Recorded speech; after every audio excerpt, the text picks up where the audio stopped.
Hello student. आज आमे मैंने पंचम अवधि रे दिया जाइथिबा रामायण कथा विषय पढ़े। यार लेखक होउचंती मधुसूदन राव।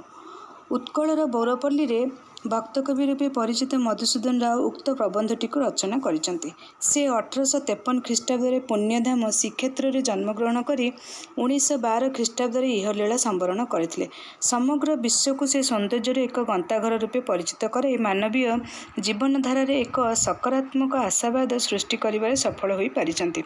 तेबे प्रबंधर सारकथा हेउची अयोध्यार राजा दशरथंकर 3 राणी थिले, राम, लक्ष्मण, भरत और शत्रुघ्न। 4 पुओं मध्य अनाबिल स्नेह संपर्क थिला। दशरथ बड़ पुओ रामचंद्र को राज्यभार देवाई स्थिर कले।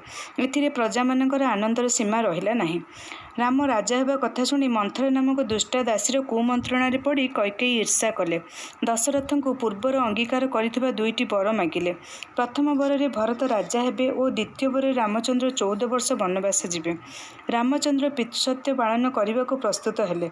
ए संवाद रे प्रजा माने दुखरे हाहाकार करने लगिले। राम वन को जीवाकु बाहरिले। सीता और लक्ष्मण तांको सहित गले। रामचंद्र बाध्य हेले उभय को संगरे नेबाकु। प्रिय पुत्र रामचंद्र विच्छेद रे झुरी झुरी दशरथ प्राणत्याग कले। भरत मामू घर फेरी शुणिले बड़ भाई पिता आदेश पाली वन को चली जाइछंती। भातृभक्त भरतंकर मन घरे रागिला नहीं। तेबे से वन को गले भाई रामचंद्र को फेराई आनिबाकु। पंचवटी वन रे रामचंद्र को सहित तांकर भेट हैला। अनेक अनुरोध करथिले मध्य रामचंद्र आउ फेरिबे नाही बोली कही तांको नाना प्रकार बुझाई फेराई देले। भरत बड़ भाई रामचंद्र को पादुका को सिंहासन रखी तांको भली सन्यासी वेश धरी रामचंद्र को प्रतिनिधि रूपे राज्य पालन कले।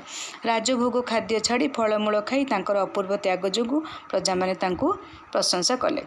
पंचवटी वन रे थिबा समय लंकापति रावण सीता को कौशल करी चोराई नेला और तांको बहुत कष्ट देला।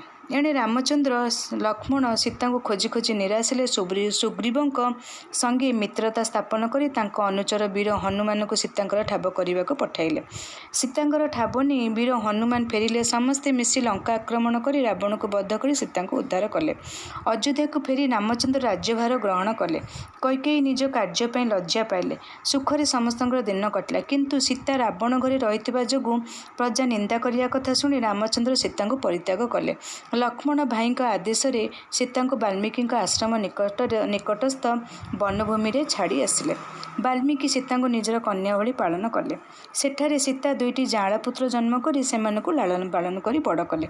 एणे रामचंद्र अश्वमेध यज्ञ आयोजन कले। यज्ञ कार्य स्वामी स्त्रीर उपस्थिति अनिर्वार्य थिबारु समस्ते तांकु आउ थरे विवाहर परामर्श देले। किंतु से सीतांकर सुनार मूर्ति गढ़ी यज्ञ कार्य आरंभ कले। एही जगरे महर्षि वाल्मीकि जोग देले। संगरे थिले लव और कुश। लव कुशंकर रामायण आवृत्ति शुणी रामचंद्र मुग्ध हेले। वाल्मीकि ठारू लव कुशंकर परिचय पाए सीता को आनिबा निमंते आदेश देले। सती सीता सभास्थल उपस्थित हुंते रामचंद्र तांको ग्रहण करिबा पई वाल्मीकि और पुरवासींकर अनुमति चाहिए। किंतु केतेक खल लोकंक ठारू किछि उत्तर न पाइबारु सीता देवी विशेष मर्माहत होई माँ धरित्री मते ग्रहण कर कही टली पड़िले।